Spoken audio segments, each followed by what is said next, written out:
ಇನ್ನೇನು summer season ಶುರುವಾಗ್ತಾ ಇದೆ. Summer ಸೀಸನಲ್ಲಿ ಸಾಮಾನ್ಯವಾಗಿ ಗಿಡಗಳು ಚೆನ್ನಾಗಿ ಬೆಳೆಯೋದಿಲ್ಲ.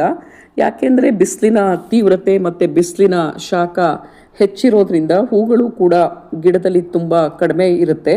ಆದರೆ ವಾಟರ್ ಲಿಲ್ಲಿ ಗಿಡ ಮಾತ್ರ ತುಂಬ ಚೆನ್ನಾಗಿ ಬೆಳೆಯುತ್ತೆ. ಬಿಸಿಲು ಹೆಚ್ಚಿದ್ರೆ ಹೆಚ್ಚು ಹೂಗಳು ಕೂಡ ಗಿಡದಲ್ಲಿ ಬರುತ್ತೆ. ಈ ವಾಟರ್ ಲಿಲ್ಲಿನ ಯೂಶಲಿ ಹಳ್ಳಿಗಳ ಕೆರೆಗಳಲ್ಲಿ ನೋಡ್ತೀವಿ, ತುಂಬ ಚೆನ್ನಾಗಿ ಹೂಗಳು ಬಂದಿರುತ್ತೆ. ಇದನ್ನು ನಾವು ಮನೆಗಳಲ್ಲಿ ಮತ್ತು ಪಾಟ್ಗಳಲ್ಲಿ ತುಂಬ ಚೆನ್ನಾಗಿ ಬೆಳೆಸಬಹುದು. ಯಾವುದೇ ರೀತಿಯಾದಂತಹ ಕಷ್ಟ ಇಲ್ದನೇ ಸುಲಭವಾಗಿ ಇದನ್ನು ಬೆಳೆಸ್ಕೊಳ್ಬಹುದು. ನೋಡಿ, ನಾನು ಟೆರೆಸ್ನಲ್ಲಿ ಪಾಟ್ನಲ್ಲಿ ವಾಟರ್ ಲಿಲ್ಲಿನ ಬೆಳೆಸ್ತಾ ಇದ್ದೀನಿ. ನನ್ನ ಹತ್ರ 3 ಕಲರ್ ವಾಟರ್ ಲಿಲ್ಲಿ ಇದೆ. ನೀಲಿ, ಪರ್ಪಲ್ ಮತ್ತು ಲೈಟ್ ಆರೆಂಜ್ ಕಲರ್ ಇದೆ. ನೋಡಿ, ತುಂಬ ಬ್ಯೂಟಿಫುಲ್ ಆಗಿದೆ. ಈ ಹೂಗಳನ್ನು ನೋಡ್ತಾನೆ ಇರೋಣ ಅನಿಸುತ್ತೆ. ಅಷ್ಟು ಅಟ್ರಾಕ್ಟಿವ್ ಆಗಿರುತ್ತೆ, ಅಷ್ಟು ಚೆನ್ನಾಗಿದೆ ಈ ವಾಟರ್ ಲಿಲ್ಲಿಗಳು.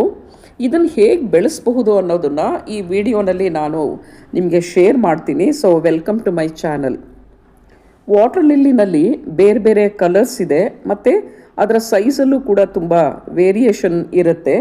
ಇದರಲ್ಲಿ 2 ವೆರೈಟೀಸ್ ಬರುತ್ತೆ. ಒಂದು ಹಾರ್ಡಿ ಮತ್ತೊಂದು ಟ್ರಾಪಿಕಲ್ ಅಂತ. ಹಾರ್ಡಿ ವಾಟರ್ ಲಿಲ್ಲಿ ಎಲ್ಲಿ ಬೇಕಾದರೂ ಕೂಡ ಸುಲಭವಾಗಿ ಸರ್ವೈವ್ ಆಗುತ್ತೆ ಮತ್ತು ತುಂಬ ಚೆನ್ನಾಗಿ ಬೆಳೆಯುತ್ತೆ.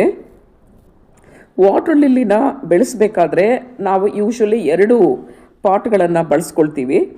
ಒಂದು ಚಿಕ್ಕದು ಮತ್ತೊಂದು ದೊಡ್ಡದು. ಒಂದೇ ಪಾಟ್ನಲ್ಲಿ ಏನಾದರೂ ಗಿಡ ಬೆಳೆಸಿದ್ರೆ ನೀರನ್ನು ಚೇಂಜ್ ಮಾಡೋದಕ್ಕಾಗಲಿ ಅಥವಾ ಅದನ್ನು ಕ್ಲೀನ್ ಮಾಡೋದಕ್ಕೇ ಆಗಲಿ ಸ್ವಲ್ಪ ಕಷ್ಟ ಆಗುತ್ತೆ. ಹಾಗಾಗಿ 2 ಪಾಟ್ಗಳನ್ನು ತೆಗೆದುಕೊಳ್ಬೇಕು. ಆ ಸಣ್ಣ ಪಾಟ್ಗೆ, ಅಂದರೆ ಆ ಚಿಕ್ಕ ಪಾಟ್ ತೊಗೊಂಡಿದ್ದೀವಲ್ಲ, ಅದಕ್ಕೆ ಗೊಬ್ಬರ ಮತ್ತು ಮಣ್ಣನ್ನು ಹಾಕಿಬಿಟ್ಟು ಅದರಲ್ಲಿ ವಾಟರ್ ಲಿಲ್ಲಿ ಗಿಡವನ್ನು ನೆಡಬೇಕು.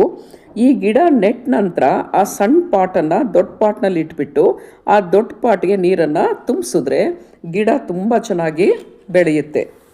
ಈ ಗಿಡಕ್ಕೆ ಮಣ್ಣನ್ನು ಹಾಕ್ತೀವಲ್ಲ, ಅದು ಕ್ಲೇ ಸಾಯಿಲ್ ಇದ್ದರೆ ತುಂಬ ಒಳ್ಳೆಯದು. ಅಂದರೆ ಯಾವುದೇ ರೀತಿಯಾದಂತಹ ಪಾಟಿಂಗ್ ಮಿಕ್ಸ್ ಏನು ಇದಕ್ಕೆ ಬೇಡ.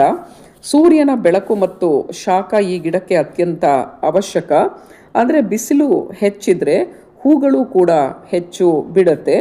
ಅಟ್ಲೀಸ್ಟ್ ಅಂದ್ರೂ 5ರಿಂದ 6 ಗಂಟೆಗಳ ಕಾಲ ಬಿಸಿಲು ಬೇಕು. ನೇರ ಸೂರ್ಯನ ಬೆಳಕಿನಲ್ಲಿ ಇಟ್ಟರೆ ಗಿಡದಲ್ಲಿ ಹೂಗಳು ತುಂಬ ಚೆನ್ನಾಗಿ ಬಿಡುತ್ತೆ. ನೀರಿನಲ್ಲಿ ಏನಾದರೂ ಡ್ರೈ ಲೀವ್ಸ್ ಇದ್ದರೆ ಅಥವಾ ಒಣಗಿದಂತಹ ಎಲೆಗಳು ಇದ್ದರೆ ಅದನ್ನು ತೆಗಿತಾ ಇರಬೇಕು. ನೀರನ್ನು ಪಾಟ್ನಲ್ಲಿ ತಿಂಗಳಿಗೊಮ್ಮೆ ಚೇಂಜ್ ಮಾಡ್ತಾ ಇರಬೇಕು. ಅಲ್ಲದೆ NPKನ ಸುಮಾರು 10ರಿಂದ 15 ಕಾಳುಗಳನ್ನು ಯಾವುದಾದ್ರೂ ಕಾಟನ್ ಬಟ್ಟೆನಲ್ಲಿ ಹಾಕಿ ಅದನ್ನು ಮಣ್ಣಿನಲ್ಲಿ ಇಟ್ಟರೆ ಹೂಗಳು ತುಂಬ ಚೆನ್ನಾಗಿ ಬಿಡುತ್ತೆ. ನೀರಿನಲ್ಲಿ ಸಾಮಾನ್ಯವಾಗಿ ಸೊಳ್ಳೆಗಳು ಇರ್ತವೆ. ಹಾಗಾಗಿ ಆ ಸೊಳ್ಳೆಗಳನ್ನು ಅವಾಯ್ಡ್ ಮಾಡೋದು ಹೇಗೆ ಅಂತ ಹೇಳಿದ್ರೆ, ಆ ನೀರಿಗೆ ಮೋಲಿ ಅಥವಾ ಗುಪ್ಪಿ ಫಿಶನ್ನು ನೀರಿನಲ್ಲಿ ಬಿಟ್ಟರೆ ಸ್ವಲ್ಪ ಮಟ್ಟಿಗೆ ಸೊಳ್ಳೆಗಳನ್ನು ಅವಾಯ್ಡ್ ಮಾಡಬಹುದು. ಟ್ರಾಪಿಕಲ್ ವೆರೈಟಿ ವಾಟರ್ ಲಿಲ್ಲಿನಲ್ಲಿ ಬೇರೆ ಬೇರೆ ರೀತಿಯಾಗಿ ಪ್ರೊಪಗೇಷನನ್ನು ಮಾಡಬಹುದು. ಬೀಜದ ಮೂಲಕ ಆಗಲಿ ಅಥವಾ ಗಡ್ಡೆ ಮೂಲಕ ಆಗಲಿ ಮತ್ತು ಎಲೆಯ ಮೂಲಕನೇ ಆಗಲಿ ಇದರ ಪ್ರೊಪಗೇಷನನ್ನು ನಾವು ಮಾಡಬಹುದು. ಎಲೆಯ ಮೂಲಕ ಹೇಗೆ ಪ್ರೊಪಗೇಷನ್ ಮಾಡಬಹುದು ಅನ್ನೋದನ್ನು ನಾನು ನಿಮಗೆ ನೆಕ್ಸ್ಟ್ ವಿಡಿಯೋನಲ್ಲಿ ನಾನು ನಿಮಗೆ ತೋರಿಸ್ತೀನಿ. Thank you for watching.